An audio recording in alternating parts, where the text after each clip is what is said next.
وہ سزائیں ان لوگوں کے لیے ہیں جو ہندوستان کا امن تباہ کرنا چاہتے ہیں، ہندوستانیوں کا مال لوٹتے ہیں، ہندوستانیوں کو تکلیف دیتے ہیں۔ قرآن مجید میں جہاں پر سزاؤں کا یا تعزیرات کا تذکرہ ہے، وہ عمومی طور پر ایسا نہیں ہے کہ قرآن تمام لوگوں کو مارنے کا حکم دے رہا ہو۔ وہ قرآن جو جانوروں کے ساتھ بھی اچھا سلوک کرنے کا حکم دیتا ہو، بھلا وہ انسانوں کو مارنے کا حکم کیسے دے سکتا ہے؟ قرآن نے جہاں مسلمانوں کے ساتھ اچھا برتاؤ کرنے کا حکم دیا، وہیں اسی قرآن نے غیر مسلمین کے ساتھ بھی اچھے تعلقات رکھنے کا حکم دیا ہے۔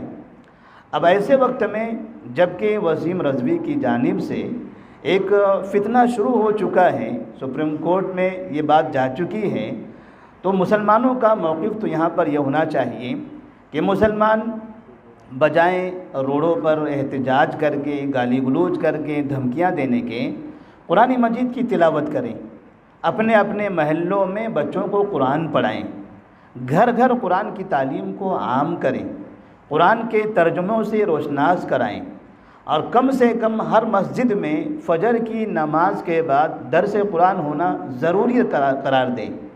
اسی طرح سے مسلمانوں کے ساتھ ساتھ ہمارے غیر مسلمین بھائی جو ہندو ہیں، کرسچن ہیں یا سکھ ہیں، ایسے افراد، ان لوگوں کے درمیان میں بھی مراٹھی ہے، تیلگو ہے، انگلش ہے اور دیگر زبانوں میں قرآن کے ترجمے ان کو دیں، ان کو قرآن کا پیغام بتائیں، قرآن انہیں بھی سکھائیں، انہیں بھی اس کے بارے میں بتائیں۔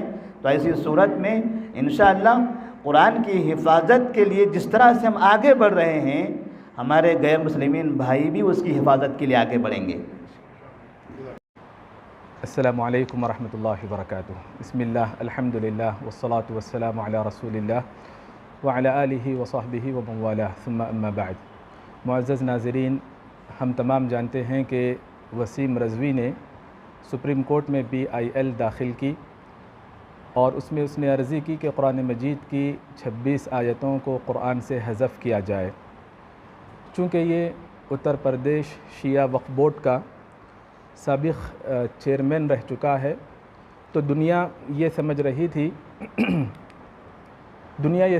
تھی کہ وہ شیعہ ہے، لیکن مسلسل شیعہ کمیونٹی کی جانب سے، بالخصوص آل انڈیا شیعہ پرسنل لا بورڈ کی جانب سے، اس کے اسپوک پرسن یعصوب عباس نے یہ بیان دیا کہ شیعہ کمیونٹی اس سے لا تعلق اور بیزار ہے۔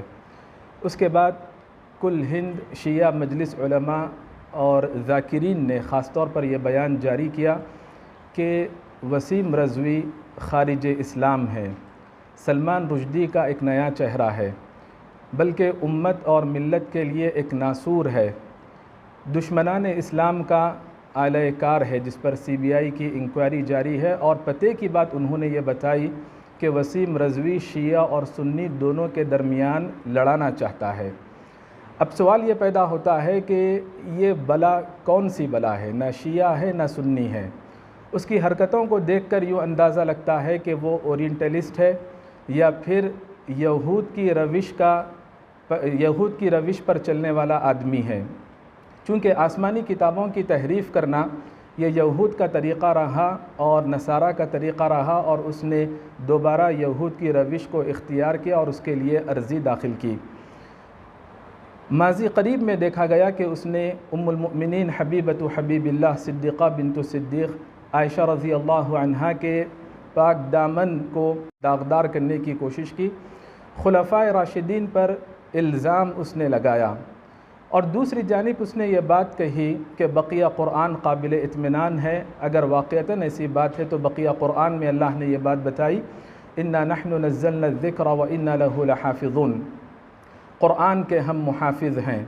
ما فرطنا فی الکتاب من شیء، قرآن کے تعلق سے ہم نے کبھی کوئی کمی بیشی نہیں کی، یعنی اللہ تبارک و تعالیٰ نے ہر لحاظ سے قرآن کی حفاظت کی۔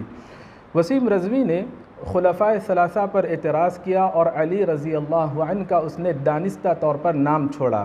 یقیناً علی رضی اللہ عنہ امیر المؤمنین ہے، خلیفۃ المسلمین ہے، ہمارے لیے بھی اہل بیت ہے، صحابی ہیں، لیکن یہ بات جاننی چاہیے کہ خلفائے ثلاثہ کے بعد 5 سال اور 3 ماہ تک علی رضی اللہ عنہ نے خلافت کی. اگر واقعتاً یہ آیتیں 26 آیتیں خلفائے ثلاثہ کی جانب سے داخل کردہ ہوتی تو علی رضی اللہ عنہ اس کو نکال سکتے تھے. اگلی توجہ طلب بات یہ ہے کہ ہر ملک کا ڈیفنس لا ہوتا ہے. اگر کسی ملک کے ڈیفنس لا کو وہ دہشت گردی سے تعبیر کرے تو اسے اپنی عقل پر نظر ثانی کرنی چاہیے. اگلی توجہ طلب بات یہ ہے کہ ہندوستان میں مقبول ترین شخصیت جیسے گاندھی جی، قرآن مجید کی تلاوت سے وہ بہت متاثر تھے، اور کتنے ایسے افراد ہیں جنہوں نے، غیر مسلموں نے روح القرآن نامی قرآن کی تفسیر لکھی. اور وسیم رضوی جس علاقے کا ہے، لکھنؤ کا ہے، وہیں پر منشی صاحب ہے جو غیر مسلم ہے، قرآن مجید کی طباعت مسلسل کرتے رہتے ہیں. وسیم رضوی پر یہ بات لازم تھی کہ عدالت کا دروازہ کھٹکھٹانے سے پہلے وہ انصاف پسندی کے ساتھ قرآن کا مطالعہ کرے، اہل علم سے رجوع ہوں، ورنہ دنیا یہی کہے گی نہ وہ سنی ہے نہ وہ شیعہ ہے، تو پھر یہود کا وہ ترجمان ہے. واللہ اعلم. ایسے موقع پر سوال یہ پیدا ہوتا ہے کہ ہمیں کرنا کیا چاہیے. جیسے ہر ایکشن کا ایک ایکویلنٹ یا پھر ریاکشن ہوتا ہے، اپوزٹ ریاکشن ہوتا ہے. امت مسلمہ کا یہ فریضہ بنتا ہے کہ موقع کو غنیمت جانیں، قرآن مجید سے اپنا تعلق مضبوط کریں، صحابہ کی عظمت اپنے دلوں میں پیوستہ کریں. بالکل اسی طرح جیسے امام مالک رحمۃ اللہ علیہ نے فرمایا کہ قرآن کی تعلیم جس طرح اپنے بچوں کو دی جانی چاہیے. محمدیہ شاورما کی لاجواب پیشکش.